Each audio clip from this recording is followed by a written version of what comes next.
बच्चों, इस 2020-21 के नए सत्र में क्लास 8वीं से लेकर के 10वीं तक के बच्चों के बीच में संधि प्रकरण आज मैं शुरू कर रहा हूँ। संधि को जानने से पहले सर्वप्रथम आप को वर्ण प्रकरण की बारे में जानने की आवश्यकता पड़ती है। सबसे पहले हम लोग देखेंगे कि वर्ण होता क्या है। प्रायः यह देखा जाता है कि वर्ण और अक्षर में लोग अंतर कर लेते हैं, लेकिन सही में हम देखें तो वर्ण और अक्षर दोनों दो चीज़ हैं। वर्ण वह मूल ध्वनि होता है जिसका खंड या टुकड़ा न किया जा सके, जैसे क हलंत, च हलंत, ट हलंत, ये सब वर्ण कहलाएंगे। जबकि अक्षर वर्ण के साथ स्वर का संयोग होता है तभी अक्षर बनता है। जैसे क हलंत जोड़ अ बराबर क, यहाँ संयोग हुआ, संधि नहीं। च हलंत जोड़ अ च, ट हलंत जोड़ अ ट। अब हम लोग देखेंगे कि वर्ण के दो भाग किए गए हैं। चूँकि आपको पढ़ना है संधि, तो संधि पढ़ने से पहले सर्वप्रथम वर्ण के बारे में जानकारी प्राप्त करनी आपके लिए आवश्यक है। स्वर को दो भागों में विशेष रूप से रखा गया है। वैसे इसके तीन भाग हैं, ह्रस्व, दीर्घ और प्लुत। ह्रस्व स्वर के अंतर्गत 4 स्वर आते हैं जो मूल स्वर के नाम से जाने जाते हैं। अ, ई, उ, री, ये 4 मूल स्वर हैं अथवा ह्रस्व स्वर हैं। दीर्घ स्वर में 8 स्वर आते हैं, जिसमें 4 दीर्घ स्वर हैं और 4 संयुक्त स्वर हैं। आ, दीर्घ ई, दीर्घ उ, दीर्घ री, ये जो हैं सो दीर्घ स्वर हैं। जबकि ए, ऐ, ओ, औ, ये संयुक्त स्वर हैं। हालांकि ये जो 8 स्वर जो हैं दीर्घ स्वर के अंतर्गत ही आएंगे, क्योंकि इसमें 2 मात्राएं होती है, जबकि ह्रस्व स्वर में 1 मात्रा होती है। ठीक उसी प्रकार से व्यंजन को 3 भागों में बांटा गया, स्पर्श, अंतस्थ, ऊष्म। स्पर्श व्यंजन में पूरा कवर्ग, चवर्ग, टवर्ग, तवर्ग, पवर्ग अर्थात क से लेकर के म तक कुल 25 वर्ण आते हैं। अंतस्थ में कुल 4 वर्ण आते हैं, य, र, ल, व। ऊष्म में भी 4 वर्ण आते हैं, तालव्य स, मूर्धन्य स, दंत स, ह। अब हम देखें यहाँ पर, चूँकि हमें पढ़ना है स्वर संधि, तो स्वर संधि को लेकर के जब तक हमें स्वर के बारे में जानकारी नहीं होगी, दीर्घ स्वर के बारे में जानकारी नहीं होगी, तब तक हम स्वर संधि सही रूप से समझ नहीं पाएंगे। अब हम यह देखेंगे, एक और प्रक्रिया इसमें आती है, वर्णों के उच्चारण स्थान। वर्णों के उच्चारण स्थान को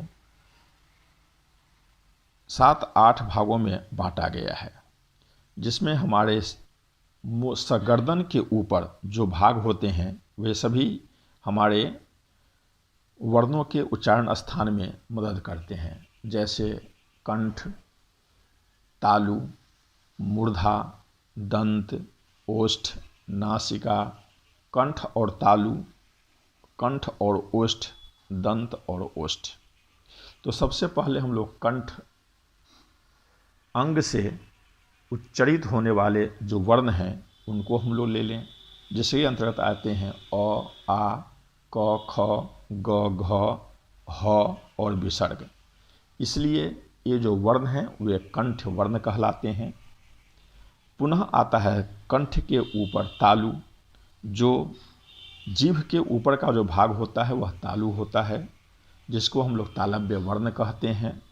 इससे जो उच्चरित वर्ण है, ह्रस्व ई, दीर्घ ई, च, छ, ज, झ, य, तालव्य स।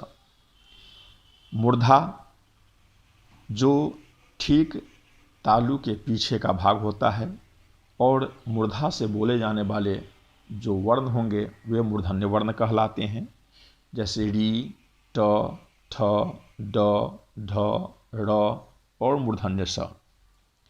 इसके पश्चात दंत वर्ण आता है जो दांत से बोले जाते हैं। इसके अंतर्गत आता है लृ, त, थ, द, ध, न।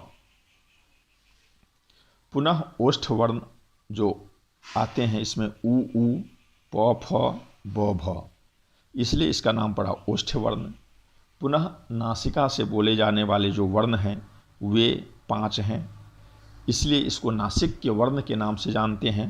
य, म, ङ, ण, न। फिर कंठ और तालु से बोले जाने वाले 2 वर्ण ही है जिसका नाम है कंठ तालव्य, जो आते हैं ए, ऐ। पुनः कंठ और ओष्ठ से बोले जाने वाले जो वर्ण हैं वे आते हैं ओ और औ, जो कंठोष्ठ के नाम से जाने जाते हैं। इसके पश्चात दंत और ओष्ठ से बोले जाने वाले जो वर्ण हैं वे व है, इसलिए इसका नाम दंतोष्ठ्य पड़ा। अब हम लोग देखें तो कुल मिलाकर के यहाँ पर संस्कृत में 13 स्वर आ जाते हैं, हिंदी में 11 स्वर आते हैं। कभी कभी लोग अंग और अह को भी स्वर की श्रेणी में ले आते हैं, जबकि ये दोनों स्वर नहीं कहलाते हैं। ये अयोग वाह है, अर्थात यह स्वर के साथ भी अलग से मिलता है और व्यंजन के साथ भी अलग से आकर के संयोग होता है।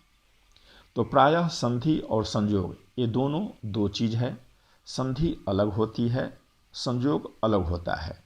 संयोग में वर्ण में स्वर का योग होता है जो संयोग हो कहलाता है। जैसे म हलंत जोड़ अ बराबर म होगा तो यह संयोग कहलाएगा, क्योंकि इसमें कोई विकार उत्पन्न नहीं होता है। संधि में कोई न कोई नए वर्ण की उत्पत्ति होती है। जैसा कि हम लोग जानते हैं 2 या 2 से अधिक वर्णों के मेल से जो विकार उत्पन्न होता है या जो परिवर्तन आता है वही संधि के नाम से जानी जाती है। बच्चों, आज जो वर्ण प्रकरण दिखाया गया तो आप लोगों को मैं यह एक सजेशन या एक सलाह या सुझाव देना चाहता हूँ। आपको जो टॉपिक पढ़ चुके हैं, ऐसा आपको लगता होगा कि मैं तो यह पढ़ चुका हूँ, मुझे क्लास में क्या आवश्यकता है इसे पढ़ने की, तो ये आपकी भूल होगी। चूँकि हमारे गणित के टीचर हों, अंग्रेजी के टीचर हों या साइंस के टीचर हों, यदि वह टॉपिक आप कोचिंग में, ट्यूशन में या अपने माता पिता से पढ़ चुके हैं, लेकिन यदि क्लास में आते हैं और उसको यदि पढ़ते हैं तो पढ़ने के पश्चात उसे आपको एक नई प्रक्रिया, एक नया स्टेप जानने को मिलता है। और यह चूँकि सीबीएसई बोर्ड में होता क्या है कि स्टेप वाइज मार्किंग किया जाता है, प्रोसेस वाइज मार्किंग किया जाता है। तो यदि आपको सही प्रोसेस की जानकारी होगी तो निश्चित रूप के आपके मार्क्स, आपके जो प्राप्तांक है उसमें बढ़ोतरी होगी। इसलिए शिक्षकों की बात को गौर से आप क्लास में सुने, श्रवण करें, चिंतन करें, मनन करें, और यदि कोई शंका या कोई समाधान होता है तो उन शंका और समाधानों को आप कल होकर के या उसी समय, उसी पीरियड में आप इस प्रश्न को शिक्षकों के समक्ष रख सकते हैं। तभी जाकर के आपके ज्ञान जो होंगे वे परिमार्जित होंगे, प्रांजल होंगे और आपको उस विषय में एक दृढ़ निश्चयात्मिका शक्ति मिलेगी और कभी भी आप उस टॉपिक से, उस विषय से अपने आप को अलग नहीं कर पाएंगे। तो पुनः अगले कक्षा में हम आपको स्वर संधि के बारे में अधिक से अधिक जानकारी देना चाहेंगे।